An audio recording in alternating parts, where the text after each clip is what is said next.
Hello, everybody. I got Ratana in the background. She's not going to be part of this video, but you know, she is going to be a part of this video if you look at the end. I am going to be giving you guys a final round recap slash commentary session, highlight reel.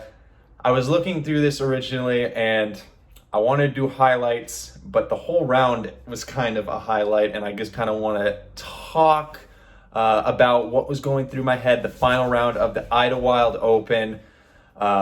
If you have not, head over to the Disc Golf Guys channel and watch final round coverage. Huge shout out to Terry for letting me use this footage. Yeah, if you have not, it's commentary by Terry and Nate Perkins. They did an awesome job. Huge shout out to them for getting it all on camera. So you can probably tell by the title of this video, this is a recipe to how I won, or kind of. We'll walk through the round as it goes, but yes, what are we waiting for? Let's start watching. Okay, teeing off on hole number one, I have the brand new Cloudbreaker Numero Dos in the hand. Rounds prior to this final one, I was overturning it, and this actually felt so good out of my hand, but it just doesn't come back quite enough. I either need a little bit more hyzer or to throw it a little bit softer, but overall I was happy with the shot. Look for eagle off the cage. I was hoping to get that one. This is hole number two. I'm throwing a C-Line FD3. That's the straightest version of FD3 in my opinion. Feels really good for forehands. This approach shot, I am throwing an FD2, the three-tooled version, and I'm just trying to kind of put it up to the right and have a putt down at the basket. I did it very successfully round one. Out of my hand, I feel like this is turned too much. It's headed towards a tree, just misses it, goes in the basket. This is when I knew there was magic in the air, honestly. Was insanely excited for that to go in. It's been a while since I've had a big throw in, actually 2018 at GBO. So this was a really big moment for me, especially on such a treacherous green. All right, hole three. Throwing first run PD sidearm, turn it over too much, hits the tree, and that's really close to out of bounds. But luckily, by about less than a foot, it stayed safe. So I was very fortunate there. I'm waiting for the green flag to wave. Little sigh of relief up on the tee pad for me there. Here, I am probably around 45 feet putting over out of bounds, slightly uphill. The basket's framed up really nice, not much wind. I really wanted to take advantage of being safe there. On hole four, Cloudbreaker sidearm, Cloudbreaker 2 actually. This hole, I was never fully committing to the shot, never getting really a full flex because I really didn't want to throw it in the water. This was my best drive of the tournament. Just outside circle one, probably about the same distance as the previous putt, but with utter death behind me. I give it a bit of a floaty run, hit off the top. I'm just happy that it didn't roll or I didn't airball it. On to five, throwing the new Discmania Neo Essence. Out of my hand, this felt really good, but like rounds two and number one, I get a weird bounce on the roll. Not really pushing super far into the gap, but really good enough. And right here, this is something that you're doing a lot on this course, is laying up short of these moats, really.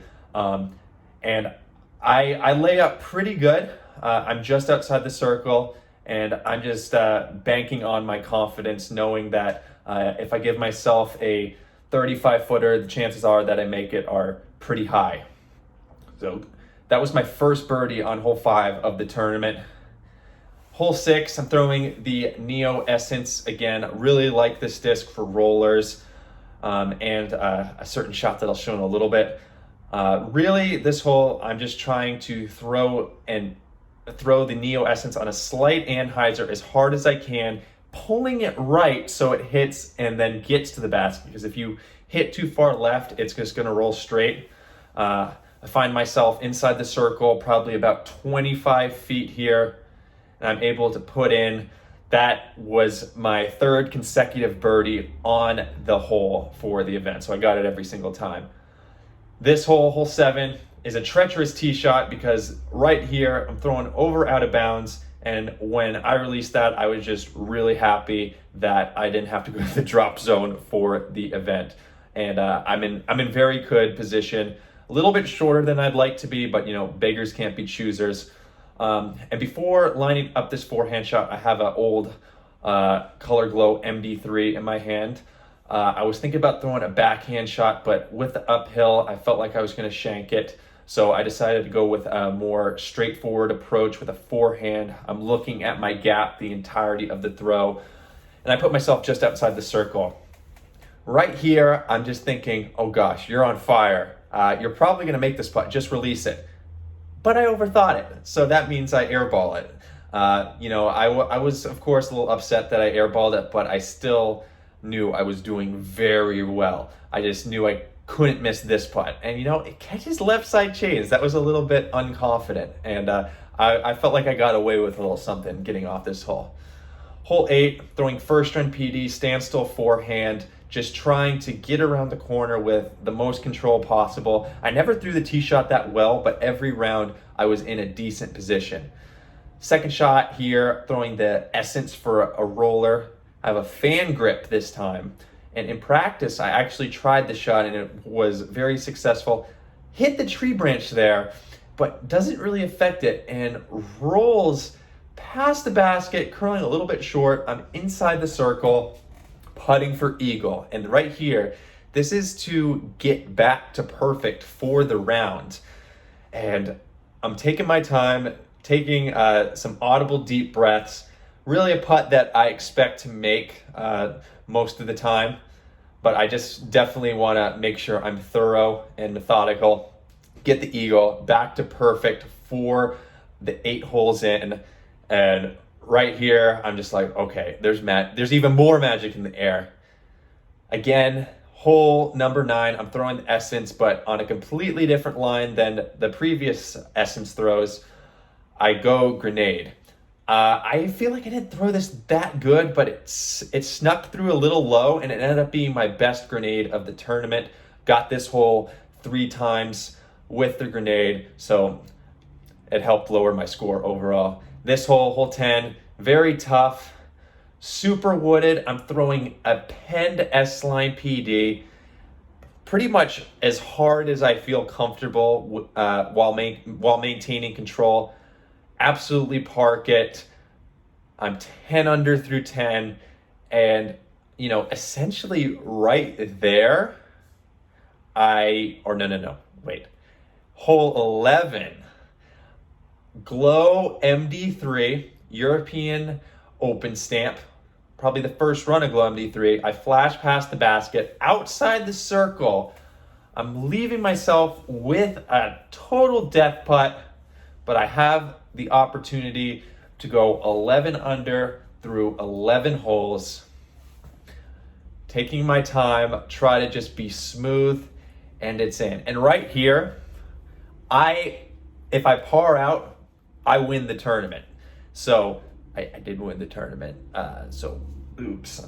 But you know, that right there was crucial for me to hit, but I did not know that. I'm throwing hole 12, and this was a really good shot, but it kind of curls into some trees. I kind of wish I practiced the inside route a little bit more in practice, because I think it's a better way to get to the fairway. And this next shot, I am throwing a forehand roller with the Neo Essence. A lot of people throw a little bit more overstable on this shot, but I just want to make sure I curl hard left to give myself a putt. And this shot right here lands about 45 to 50 feet from the basket. I have a downhill look, and with my history of the last 11 holes, I feel very confident sizing this one up.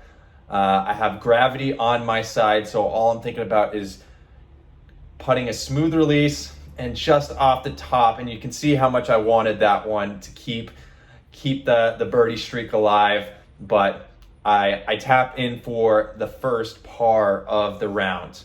On to hole 13, and it can be one of the more treacherous holes if you don't get out of the gap, and I cut in a little bit early, finding myself out of bounds. And this shot right here, I'm throwing an S-Line P3X, just trying to throw a smooth anhyzer to just outside the circle, but gets this weird kick slash slide inside the circle. Actually incredible that happened to help me, get the par save with a little bit more ease. I was very pumped because I felt like I had to scramble super hard on that hole. So getting out of there with a par felt like I got away with something. Here I'm throwing a cloud breaker sidearm and just don't fully commit to the gap. I'm gonna end up having to scramble on the next shot, throwing a second run C-line FD2, just trying to get as much distance as I can while still being accurate. I throw a very good shot to the bottom of the hill, and looks like it gets a little bit of an unfortunate roll that I didn't notice when I threw it. I'm pinned up behind the tree, and I contemplated throwing a forehand on this shot, but that's kind of a weakness of mine, throwing a short range forehand at a short distance. So I went for the P3X backhand. I have a little bit of a tester straddle putt here. Get out with a par again, back-to-back scramble holes. Hole 15, I'm throwing an S-Line DD3, first run S-Line DD3. Don't fully commit and kick right. And funny enough, I was thinking on how I'm not supposed to do that. I was like, do anything but kick right. And of course, that's what I did. But I'm still just off the fairway, enough to scramble. I pull it to the left side of the fairway, and I'm forced to take a knee, throw forehand P3X. And I like that shot. It just didn't come out quite right. I was actually very disappointed because I was left with this long putt here that, it's at a distance where I don't feel really confident making it. So it's kind of just a Hail Mary from that distance. And there's my first bogey of the round. I returned to 10 under. And at this point, I think I might be out of the tournament. I thought that if I wanted to have a chance, I need to continue to put my foot on the gas, continue to grind, and I just started to think that my score was not going to be enough. On to hole 16, the most open hole since hole number 6. All I'm trying to do is throw a spike hyzer, not really biting off too much distance, because this next shot I'm throwing a cloud breaker 2. Pretty much full power on as much hyzer as I possibly can throw, and it's coming in very nice. I really like the angle out of my hand, pushing really close to the moat, but ending up safe. I have probably about a 40-footer for the eagle, and I'm thinking, all right, you bogeyed the last hole, you got to make this putt, maximize your chances for a good finish. And I know hole 17's next, so anything could happen. And right off the top, I was honestly a bit disappointed with that putt, but at least I'm tapping in for the easy birdie, getting me back to a 11 under. All right, now on to number 17, one of the craziest holes I've ever seen. It's like throwing coins into a slot machine. You have no idea what's going to happen. I throw the DD3 high sidearm. I was going for the basket, but hits a tree, stays safe, which ended up being super key looking back on what was happening in the tournament at the time. I throw a jump putt approach, pretty much as good as you can ask for, just short of the moat, leaving myself inside the circle with the opportunity to get a birdie to push me to 27 under. So this is a big moment. I'm just thinking I need to birdie this and I need to birdie the next hole. Because the way my brain was working was Paul shot 9 under the first 2 rounds, and I was thinking he was at least gonna shoot 9 under the 3rd round. So in order to beat him, I need to beat him by 4. So if I could get to 13 under, I might have a chance in a playoff against him. And if not, get yourself a 2nd or 3rd place finish on the podium, taking home some good money. So on the tee on 18, throwing a glow MD3, trying to just throw it nice and straight, comes out completely awful, kicks left, but not as far left as the first round. I have a lane that I can throw a pretty aggressive jump putt approach that I actually held on to. It went a little bit straighter than I might have liked, but luckily it didn't go any further right because I have a shot out with a DD3. I'd imagine I'm about 380 feet from the basket, so I'm ripping on this thing, hits a branch up inside the circle for the opportunity to save my par. I was just trying to avoid bogey, but you know, in retrospect, I could have bogeyed it.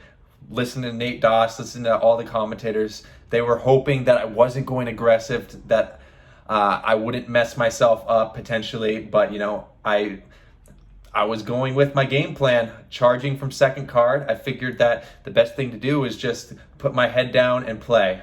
And that putt right there was for the win. I didn't know what was going on. I just knew that there was a lot of cameras on me. Thought it might have been for the tie.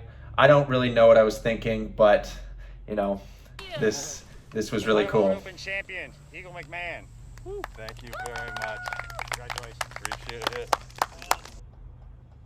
As you see there, I got my girlfriend, Ratana, coming up with me for the week from Alabama. It was really awesome to have her there.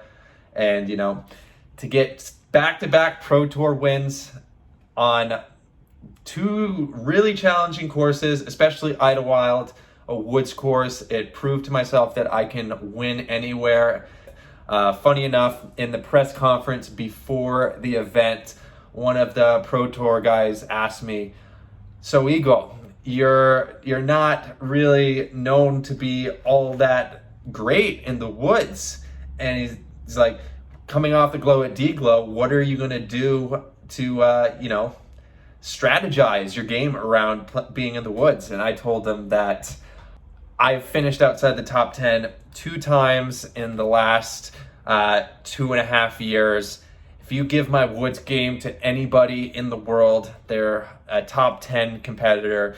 And I basically told him that I'm good in the woods. So to come out after that and win was incredible. I played my game. I didn't let the scores affect me. I know there's a little bit of, I have heard talks, people being like, "Eagle, you can't not look at the scores because, you know, if the pressure affects you, then you can't really consider yourself a true professional disc golfer, a true champion."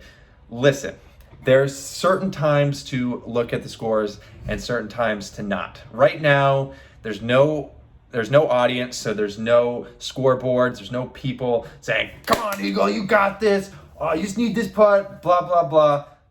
It's a different time, and I'm pretty confident in my game that I would be able to adapt. And if I was playing a course more like Lake Eureka, the Beast, Winthrop Gold, I'd probably be looking at the scores down the stretch, knowing if I need to strategize. Both of the courses we just played, especially being on the chase card at IDLEWILD, all I was trying to do was play my own game, play within myself, be in the moment, and I feel like I did that better than I ever have before, and I'm very excited about it. So that's pretty much it. I want to thank all you guys for watching, all the support you give me. It's absolutely incredible to have you guys behind my back, and it's, you know, that's the magic of the disc golf family. So give yourselves a pat on the back, and shout out to Terry Miller once again. Go watch the original footage. Can't stress that enough. Until next time, guys, keep on dreaming. Peace.